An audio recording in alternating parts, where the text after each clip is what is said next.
अधिकारियों की कोई समस्या गई, समितियों का निर्माण कर दिया गया।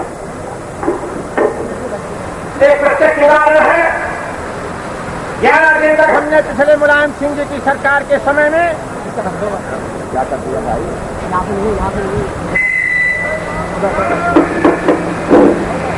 हमने हड़ताल की और आखिरी में हमारी बात को मुलायम सिंह ने मान ली कि नसीहत पॉइंट नोटिस कर दूंगा पर बोले कमेटी की रिपोर्ट आ जाने दो। और आज भी हम उस कमेटी की रिपोर्ट में उलझे पड़े हुए हैं।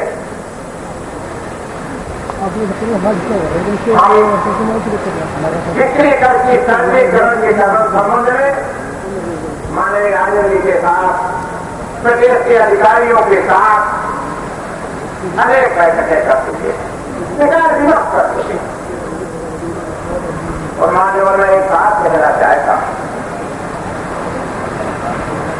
भारतीय जनता पार्टी ने अपना एक चुनाव मैनिफेस्टो किया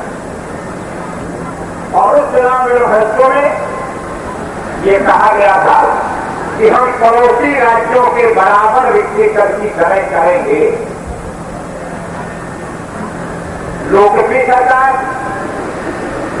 क्या खाने की रोटी पर भी टैक्स लगाया जाएगा? कितना टैक्स? मानो मैं आपसे वहां भी कह चुका हूं, यहां ज्यादा नहीं कहूंगा, पर उत्तर प्रदेश की रोटी पर 20% का टैक्स लगा हुआ है और दिल्ली में नहीं लगा हुआ है। क्या उत्तर प्रदेश में ज्यादा अमीर लोग रहते हैं? 4% के ऊपर 4% आटा मैदा सूजी पर, आटा मैदा सूजी लेकर के बिस्कुट और रोटी ढाबे के ऊपर खाना, मिठाई की दुकान पर मिठाई बनाई जाए तो 60% उसके ऊपर, 2% का बंद मंडी शुल्क और मानव अनशन किया था और वो सरकार वापस हुआ। इसके बाद 10% का काम लगाया गया, इसके बाद 25% कर दिया गया। हमने सारे झगड़े किए और आज भी आपकी सरकार सबको अभी कोई विचार कर नहीं रही। हमने भी नहीं कहा, स्पष्ट बात है, हमने इसलिए नहीं कहा कि हमारी चुंगी समाप्त हो गई। हमने ये सोचा कि चुंगी की जगह पर मुझे सरकार देना पड़ रहा है, हमने मांग नहीं किया। और तो पूछना चाहता हूं, क्या रोटी पर इस तरह का लगाए रखेंगे? वार्ता के मध्य अधिकारियों ने मुझसे कहा कि भाई अमीरों की चीजों पर हम कर माफ नहीं करेंगे। क्या गुड़ अमीर खाते हैं? क्या कड़वा तेल अमीर खाते हैं? क्या डबल रोटी अमीर खाते हैं? कौन कौन सी चीजें अमीरों की है? हम आपसे अनुरोध करना चाहते हैं कि अगर आप देश की प्रणाली को तय करते समय अमीर और गरीब को देखेंगे तो प्रदेश का व्यापार विकास नहीं करेगा। आपको ये देखना होगा कि कौन सी वस्तु का व्यापार आज उत्तर प्रदेश से बाहर जा रहा है। आज वनस्पति, किराना, बर्तन और कहां तक मैं बात करूं, आपकी पार्टी के वरिष्ठ सदस्य भी आज कार और ट्रक और बस खरीद करके बगल से लाते हैं और यूपी की बिक्री हिल हो रही है। और उसके आप कहते हैं कि मैंने समिति बना दी, 57 घंटे तक मैंने विचार विमर्श किया है, एक लंबी लिस्ट आपको मैंने दी है। और अगर लंबी लिस्ट के ऊपर 20% भी निर्णय आज सुनाया नहीं जाता है तो उन समितियों पर मैं क्या आता। पिछली सरकारें भी तो हमको समितियों के चक्कर में फांसती रही। पिछली सरकार भी तो इन राजनीताशाही के संगुल में फंस करके हमारे ऊपर अत्याचार करती रही। अगर ये लोकप्रिय सरकार भी अधिकारियों के संगुल में करके निर्णय लेगी तो ये लोकप्रिय सरकार भी आप बिल्कुल इस फंसे में बैठे। मैं आज की सद को जानता हूं। आज एक रैली निकली है सड़कों में व्यापार मंडल का प्रमुख उद्देश्य है बिक्री कर की समाज की। और मैं इस बात को आज आपके सामने दोहराना चाहता हूं कि श्याम बिहारी मिश्रा के शरीर में अगर खून की एक बूंद आएगी तो बिक्री का समाज खत्म हो जाएगा। और हिंदुस्तान की डिक्शनरी से बिक्री कर का सब समाज होगा, चाहे आप करें या कोई दूसरा करे। हम तो केवल 43 साल बाद आपकी सरकार आई है, लोकप्रिय सरकार है, 80 दिन की सरकार है, इसलिए मंजूर कर रहे थे कि हमें केवल दर ही कम कर दो। हमारे कार्टून निकाले गए हैं, मेरा कार्टून निकाला गया। दैनिक जागरण के फिक्र पेज के ऊपर मैंने उसे बर्दाश्त किया है। आज 200 पर नारा लग रहे थे, एक नेता तौर पर हम और थाना जी, मल्ल जी, मनमान जी जिस समय रैली में चल रहे थे उस समय मानवर नारे लगाए जा रहे थे।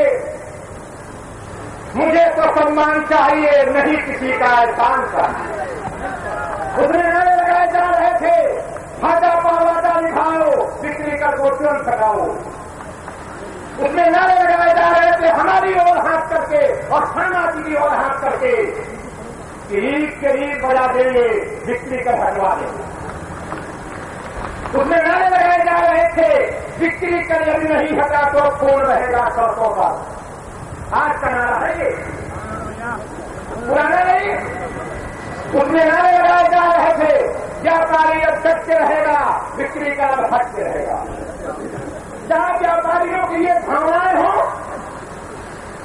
वहां पर व्यापारियों का अध्यक्ष होने के नाते, भारतीय जनता पार्टी का सदस्य होने के नाते, भारतीय जनता पार्टी का सांसद होने के नाते मैंने व्यापारियों को समझाया कि बिक्री कर ये सरकार नहीं हटा सकती, क्योंकि बिक्री कर हटेगा कि उत्पादन कर लगा सकती। पर बिक्री कर की करें हम दिल्ली के बराबर, मध्य प्रदेश के बराबर, राजस्थान के बराबर जरूर करें। मनोबल अगर आज यदि नहीं होगा तो मैं इस पर से कहना चाहता हूं कि मैं इस व्यापारी समाज के बीच में क्या उल्लेख करके जाऊंगा। वार्तालाप के वक्त हमने एक लंबी लिस्ट दी थी, तमाम काट करके खोड़ी की गई, खोड़ी में भी खोड़ी की गई और आज यहां पर झोली खाली की खाली करी गई। आशा निराशा में बदल गई। ये कैसे परिवर्तन होगा मैं नहीं समझ पा रहा हूं। मैं आपसे कहना चाहता हूं,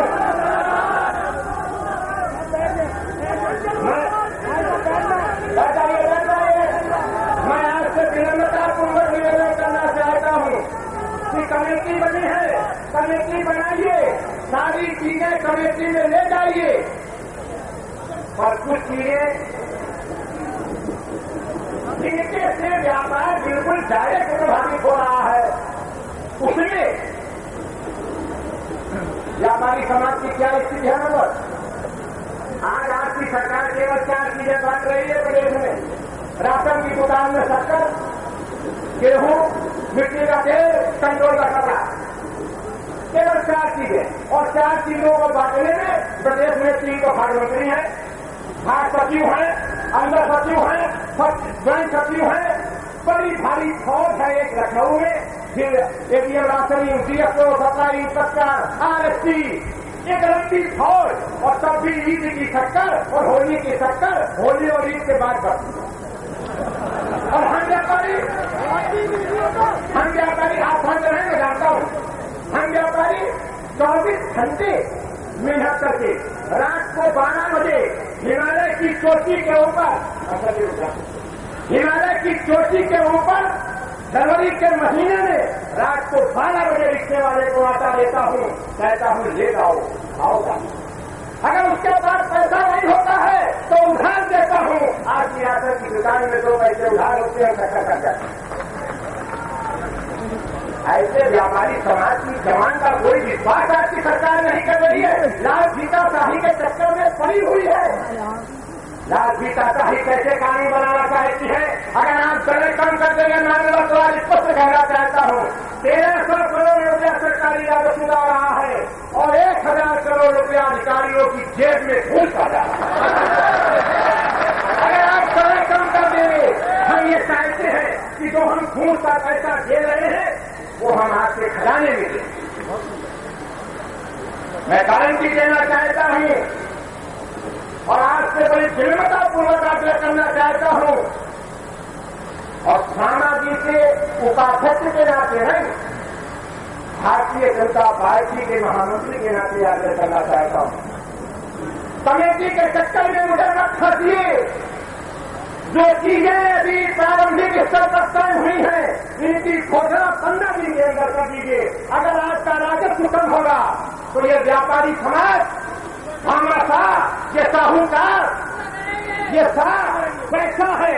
हम आपसे कहते हैं कि हमें चाहे सख्त ठोकर मार करके पैसा इकट्ठा करना पड़े, हम मार्च में आज का क्वार्टर पूरा करेंगे, पूरा करेंगे, पूरा करेंगे। हम तुम्हें सरल कम करना चाहता हूं। एक आग्रह और आपसे करना चाहता हूं, सारी बातें अपने अधिकारियों की मान लीजिए। थोड़ी चीजों के ऊपर इन जमाखोरों पर भी विश्वास कर दीजिए। आखिर तो हम जमाखोर हैं ही, आखिर तो हम मुनाफाखोर हैं, आखिर हम चोर बाजारिये हैं। अरे सारा विश्वास अधिकारियों पर कीजिए, पर इस नालायक जमाखोर पर भी थोड़ा सा विश्वास कर लीजिए। और जो चीजें प्रारंभिक स्तर पर तय हुई हैं, मैं उनका नाम नहीं ले सकता क्योंकि सांसद होने के नाते कुछ गोपनीयता भी है। जो चीजें प्रारंभिक स्तर पर तय हुई हैं, कम से कम उनकी घोषणा 15 दिन के अंदर कर देनी चाहिए। किन परिस्थितियों में आज आपने घोषणा नहीं की,